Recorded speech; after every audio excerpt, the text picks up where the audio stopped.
Bonjour à toutes et à tous, nous sommes aujourd'hui le mardi 8 décembre, il est midi et je vous propose la traditionnelle revue de marché pour DailyFX que je réalise tous les mardis et que vous pouvez retrouver sur la file YouTube de DailyFX dans la playlist Point de marché Ichimoku avec Patrick Riguet. N'oubliez pas que vous pouvez, si vous le souhaitez, programmer une alerte dans cette file Ichimoku de façon à pouvoir excusez-moi, j'enlève une petite chose, voilà, de façon à pouvoir recevoir un email dès que je dépose une nouvelle vidéo dans cette playlist. Donc je vous laisse quelques instants pour voir ce panneau très important, l'avertissement sur les risques élevés concernant la négociation sur marge sur le marché des devises du Forex ou via les produits CFD. Je fais ça donc pour DailyFX. Et je vous laisse lire tout ce disclaimer avant de démarrer avec la revue de marché.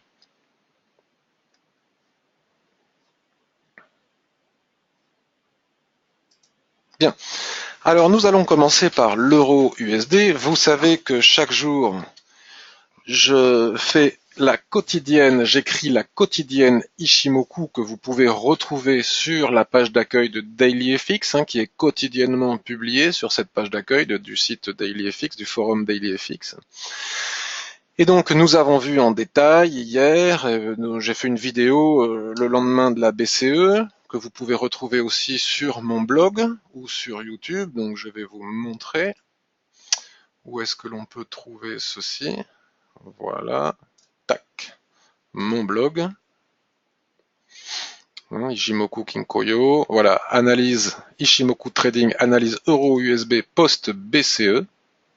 J'avais fait une vidéo avant la BCE, après la vidéo, après la BCE.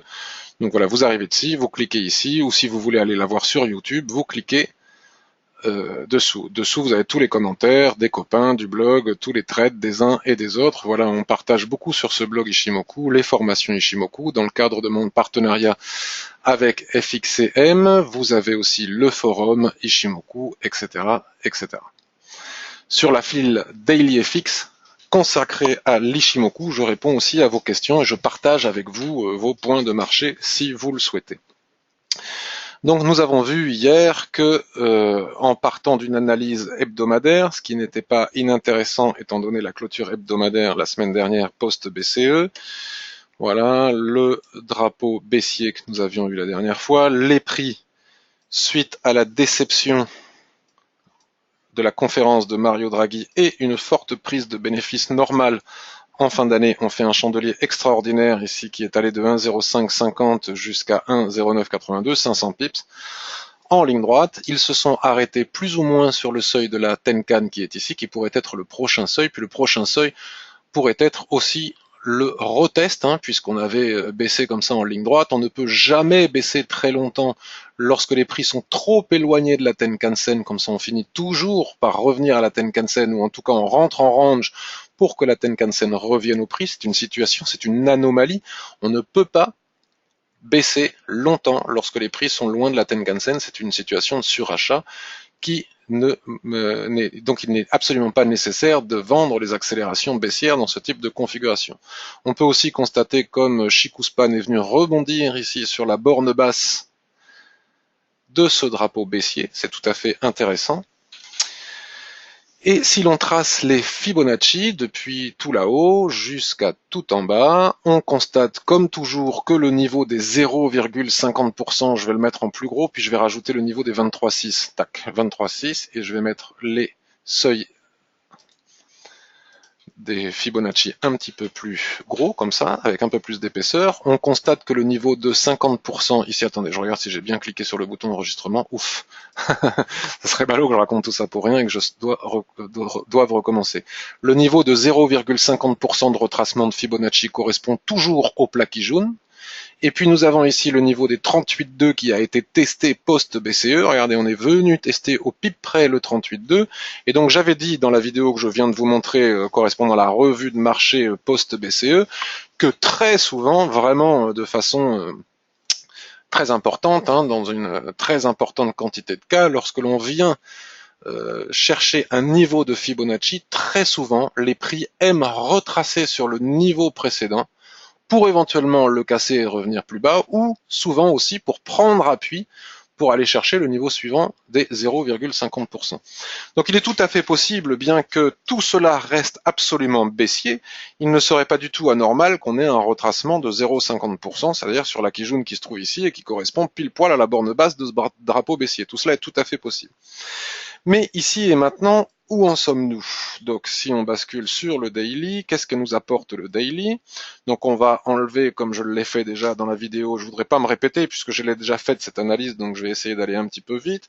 On constate que Shikuspan lors de la montée est venu bloquer, donc vous voyez sur le daily, sur le weekly, elle bloque sur la borne basse du drapeau baissier, et sur le daily, elle bloque sur le chandelier, comme ça qu'elle va essayer de contourner. Il faut qu'elle puisse repasser comme ça au-dessus de cette ligne de tendance et au-dessus des chandeliers pour pouvoir revenir chercher le niveau de 38,2 de retracement et éventuellement aller chercher les 0,50% de retracement qui sont ici. En attendant, regardez, on est bien allé chercher le niveau des 0,38,2, on est bien allé revenu tester au pic près comme je l'avais annoncé les 23,6, le niveau précédent de Fibonacci, et là on hésite, soit pour reprendre la baisse au-dessus des 1,08, on aura une forte baisse à mon avis au-dessus des 1,08, on reprendra la tendance initiale, ou on peut très bien rester dans un range que l'on va voir d'un certain temps, jusqu'à ce qu'on aille rechercher les niveaux de 0,38,2, puis éventuellement les 0,50. Il ne serait pas impossible qu'on range entre ces deux niveaux de Fibonacci. Pour avoir un petit peu plus de précision, je propose d'aller regarder le graphique H4. Voilà, le graphique H4 nous montre ici ce petit doji qui nous a permis d'ailleurs, si vous regardez la file daily FX ou mon blog, je suis rentré, je l'ai annoncé en temps réel, je suis rentré ici en position sur ce niveau parce qu'il me semblait qu'il était fort probable qu'on ait au minimum un petit rebond ici. On est allé chercher la Kijun H1, on est sorti à 35 pips. Et là, j'envisage un range comme ça, donc je disais entre ces deux niveaux de Fibonacci. Donc on va affiner au niveau des cordes des chandeliers. Voilà, j'imagine un range comme ça. Pour le moment, ça reste un drapeau haussier.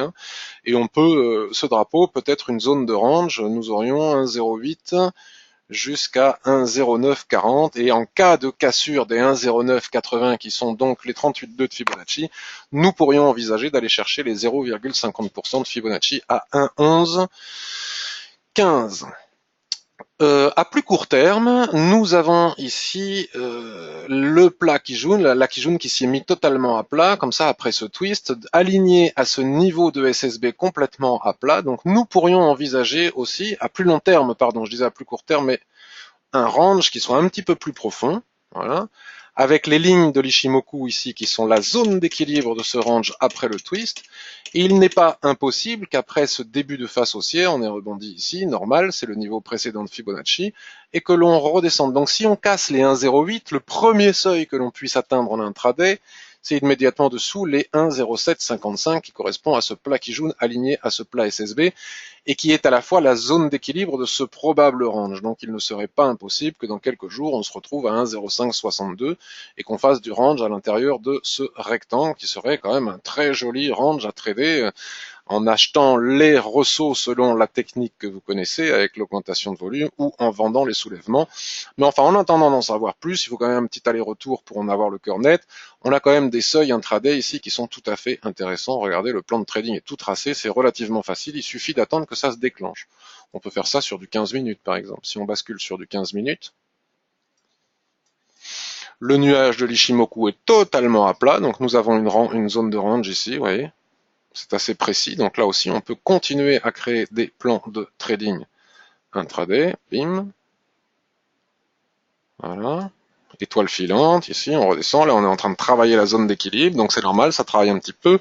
Dès qu'on a un avalement ou un chandelier de continuation ici sous la zone d'équilibre, c'est certainement pour venir chercher le bas de ce range qui est ici, et à contrario, si on a un avalement, un marteau ici, une mèche en dessous, puis un marteau qui avale les chandeliers précédents ici, c'est sans doute pour aller retester la borne haute du range qui est ici. Voilà. Pour le moment, il n'y a pas de volatilité, le nuage devient tout plat, tout fin, indiquant qu'il n'y a pas de volatilité, il faut attendre. On a bien fait de prendre nos bénéfices hier à 35 pips au niveau de la Kijun, et là il suffit d'attendre que le plan se déclenche, soit à la baisse ici, soit à la hausse ici. C'est quand même relativement simple quand c'est comme ça. On va essayer de regarder le câble GBP-USD. Que nous dit le câble? Alors j'ai déjà regardé, c'est pour ça que j'ai tracé ce rectangle bleu que vous avez ici. Le câble nous dit qu'après cette petite période de tendance baissière que nous avions ici, après avoir été dans le range qui était celui-là, Nous avons cassé ce range, on a retracé, et donc maintenant il est fortement probable, puisque ici le twist nous place la SSB sur le niveau des 1,52 dans l'alignement du plat Kijun qui est ici. Donc à partir du moment où il y a twist, visuellement on sait qu'il y a probabilité de range, pam. C'est pas très compliqué non plus. Voilà, on avait la possibilité de vendre en haut, même si on ne l'a pas fait. On aura peut-être la possibilité d'acheter en bas sur Resso ici. Et en attendant, nous sommes en train de travailler la fameuse zone d'équilibre dont je vous parlais. Voyez. Et pour que l'on puisse arriver en bas, il faut réussir à casser la zone d'équilibre. Donc je vous disais, attention, il y a des probabilités pour qu'on aille en bas, mais pour qu'on puisse aller en bas, il faut d'abord casser la zone d'équilibre. Si on commence à tracer une ligne de tendance comme ça, imaginaire, puisqu'il faut quand même, on n'a pas suffisamment de points de contact pour pouvoir établir que cette ligne est bien une tendance, voilà, qui irait du haut du range jusqu'au bas du range, nous pourrions mettre à profit la cassure ici de la zone d'équilibre, attendre un pullback sur la droite de tendance pour prendre un morceau du gâteau, même si on n'a pas pris toute la part de gâteau en haut, on peut toujours déguster un morceau du gâteau entre, par exemple, 1,50 et 1,49,23 en intraday, 80 pips, ce serait pas mal. Donc basculons par exemple sur du 15 minutes pour voir un petit peu ce que nous raconte le graphique en 15 minutes. Voilà, on va enlever ce carré rouge, je ne sais pas à quoi il correspond. Voilà, on va enlever ici. Ah oui, c'est parce que, voilà, on va affiner la droite de tendance, admettons comme ça. Bon, attendez, on va l'enlever, on va la refaire, ce sera plus simple. Celle que j'avais fait précédemment n'était qu'à titre informatif. Regardez, on a déjà nos 3 points de contact qui nous indiquent que la tendance a bien démarré dans le range que nous avons vu sur le H1. Un point de contact en haut, elle est magnifique, cette ligne. Un point de contact central, un point de contact ici à l'extrémité. Le rectangle bleu ici, c'est la zone d'équilibre du range que l'on a vu sur le H4, et donc là, si les prix, il faut attendre que les prix sortent de la zone d'équilibre, parce que la zone d'équilibre du range est toujours une zone qui est compliquée, même si les lignes de l'Ishimoku, je reviens sur le H4 pour que vous voyez bien, si les lignes de l'Ishimoku en range ont tendance à faire passoire, comme vous pouvez commencer à le constater ici, aussi bien pour les prix que pour Chikou, il faut quand même franchir la zone d'équilibre qui reste malgré tout une zone de difficulté. Lorsque l'on aura franchi cette zone d'équilibre, je rebascule sur le 15 minutes, voilà, je dézoome un petit peu pour qu'on y voit mieux. Il faut attendre, encore une fois, laisser les prix descendre, etc. Si on continue à faire des plus bas, la Kijun va continuer à descendre, et lorsque l'on reviendra chercher la Kijun ici, une fois après avoir cassé la zone d'équilibre, on pourra prendre appui dessus, avec un stop au-dessus des lignes de l'Ishimoku, on ne le met pas au hasard, le stop, pour venir chercher le bas du range H4 que nous venons d'étudier ensemble. Donc nous avons ici un plan de trading pour trader le GBP USD en intraday et prendre 80 pips ici une fois la zone d'équilibre débordée. Qu'est-ce que l'on va regarder? AUD USD, qu'est-ce qu'il nous dit l'AUD USD? Donc là, ici et maintenant, je suis sur un graphique H4. Je vois que après cette petite phase haussière, nous ne sommes pas loin d'un twist ici. Donc je ne mettrai pas ma main à couper parce que je reste prudent et qu'en trading, je n'ai jamais de certitude. Mais hop, à partir du moment où intervient un twist, peut-être que si ça c'est la zone centrale du rectangle, on peut peut-être affiner ici. Il faut attendre d'en savoir un petit peu plus. Moi j'ai tendance à penser que ce serait plutôt par là, voilà, comme ça. On va, après ce soulèvement qu'on a eu ici, on a la possibilité, bon là c'est sans doute trop tard pour trader la tendance que l'on a à l'intérieur, on va quand même essayer de regarder. Mais si on s'appuie ici, sur le bas de ce probable range, aligné à une SSB ici, dès que l'on a un ressaut, à mon avis, on peut acheter pour aller chercher la zone d'équilibre et encore une fois, le haut du range. Il est fortement probable pour qu'on rentre en range un petit peu partout. J'avais pas vu ça, je regarde, bon voilà, il faut franchir ce cap. Bon, à mon avis, la ligne de tendance, elle est plus précise ici, voilà. Et là, on l'a passé, on revient la tester et on va chercher en bas. Donc si je bascule ça sur du 15 minutes, pour voir si l'on ne peut pas trader la tendance qu'il y a à l'intérieur. Vous voyez, c'est exactement ce que je vous disais. À l'intérieur, donc ça je l'explique très bien dans mes formations en long, en large et en détail. Là je le fais très vite parce que il ne s'agit pas d'un cours Ishimoku mais d'une revue de marché. Regardez, nous avons le bas du range que nous avons établi ici. Nous avons bien un nuage parfaitement bien orienté avec une Kijun qui s'entrelace à l'intérieur de ce range. Donc les fameuses tendances sous-jacentes. Et ici, si on revient chercher ces niveaux, il est encore possible de vendre 0,7229 pour aller chercher le bas du range 0,7175. Il y a moins d'amplitude. Lorsque l'on vient se replier ici, par contre, on arrête de trader cette tendance puisque l'on sait qu'elle est bornée par le range qui est ici. Enfin bon, voilà, je ne vais pas entrer en détail, ce n'est pas un cours sur l'Ishimoku. Donc NZD-USD, j'imagine que c'est pareil. En plus, on attend des statistiques avec la Banque centrale, donc les banques centrales, on va attendre. Je vais basculer sur l'USD-CAD, puisque si vous suivez mes revues de marché, vous savez qu'au-delà de 1,35, j'ai un plan de trading que j'attends depuis 2 mois. Donc je vais aller basculer sur le mensuel. Pourquoi sur le mensuel? Parce que je n'ai pas d'informations tellement en haut sur les autres unités de temps. Donc si vous avez suivi mes précédentes revues de marché, vous savez que j'aime préparer des plans de trading. Vous voyez, on a fait 2 plans de trading, là ou 3, Euro-USD, GBP-USD, AUD-USD. On a des plans de trading pour l'intraday et pour le swing trading, c'est pareil. J'aime attendre que les plans de trading se réalisent et entrer en position lorsqu'ils se réalisent, pas forcément trader ici et maintenant s'il n'y a rien à faire. À partir du moment où on a cassé la zone de résistance par l'extrémité des mèches ici, si vous aimez les chandeliers japonais, vous savez que les mèches ici à leur extrémité sont des résistances. Nous savions qu'il était très fortement probable d'aller chercher tous les plats SSB qui est ici. Depuis les 1,33 voire 1,32,50, je n'entre pas en position parce que je n'entre jamais en position sur le H4, le H1 ou comme ça. Si juste au-dessus des prix, il y a des plats SSB un peu partout, et notamment sur le mensuel. Il y en avait un 33,57. Donc moi, j'utilise Ishimoku, ça marche ou ça marche pas, mais en tout cas, jamais je n'entre sous une SSB mensuelle. Je sais jusqu'à quel point elle est solide, un 34,79, on en avait un petit peu partout. Et puis on avait aussi des petits morceaux de plats qui jaune ici, un 33,30, des plats Tenkan ici, enfin bon. Je l'ai déjà analysé en long, en large et en travers dans les revues de marché précédentes. Par contre, ce qui est important, vous le savez, ça fait 1, 2, 3 mois, 2 mois que j'attends, la cassure des 1,35 ici délivre un probable signal au niveau des 1,37. Alors, on va prendre le plat qui jaune qui est ici, aligné à un morceau de plat SSB qui est ici, et la résistance des prix qui est ici, très exactement. Cette zone se trouve à 1,3751, on va dire 1,37, ce sera déjà pas mal. Donc mon plan de trading que j'attends depuis 3 mois est déclenché. Donc maintenant, si je reviens sur le H4, je ne peux pas entrer en position malgré mon plan de trading. Bon, j'ai pas vu ce chandelier ici. C'était hier à 15 heures. Là, nous avions une superbe opportunité d'achat, hein, notamment ici avec le repli. Nous avions, mais je l'ai pas vu. J'étais en train de faire autre chose. J'ai oublié. Je l'ai pas vu. Donc maintenant, c'est trop tard. Et maintenant, les prix sont trop éloignés de la Tenkan-sen pour que je puisse entrer en position. Il faut permettre à la Tenkan-sen de revenir coller au prix, puisque la particularité, entre autres particularités de la Tenkan-sen, c'est de coller au prix.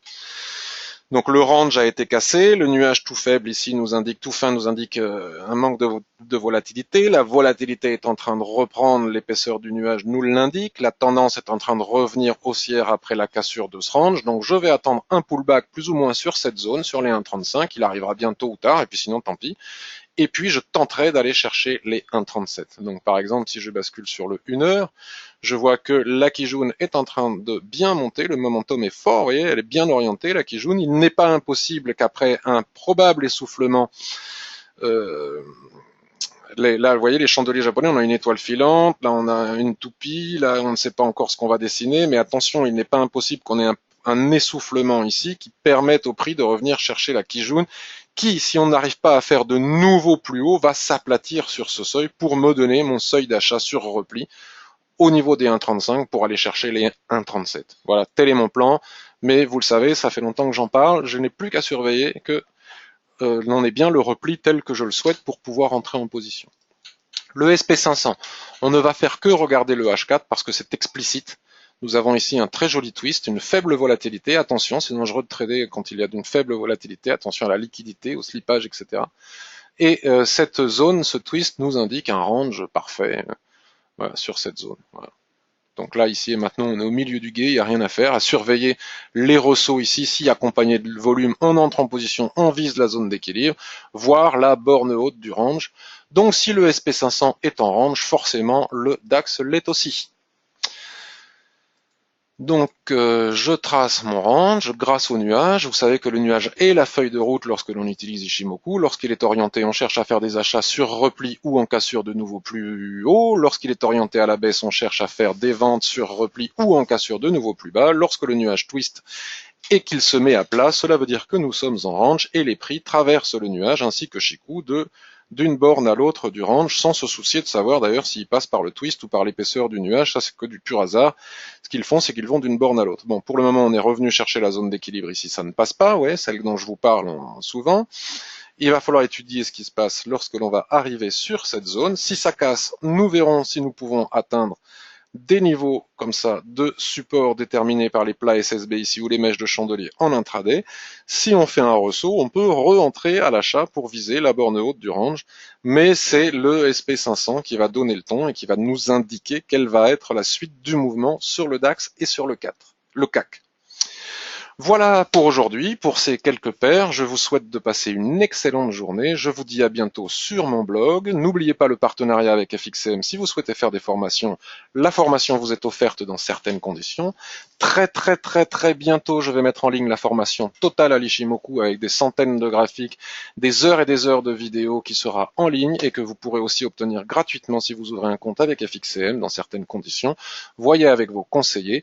Retrouvez-moi sur le blog, sur le forum. C'est gratuit, on partage toutes nos émotions Ishimoku, notre plaisir de trader avec l'Ishimoku, sur Twitter et sur la file consacrée à l'Ishimoku sur DailyFX. À bientôt.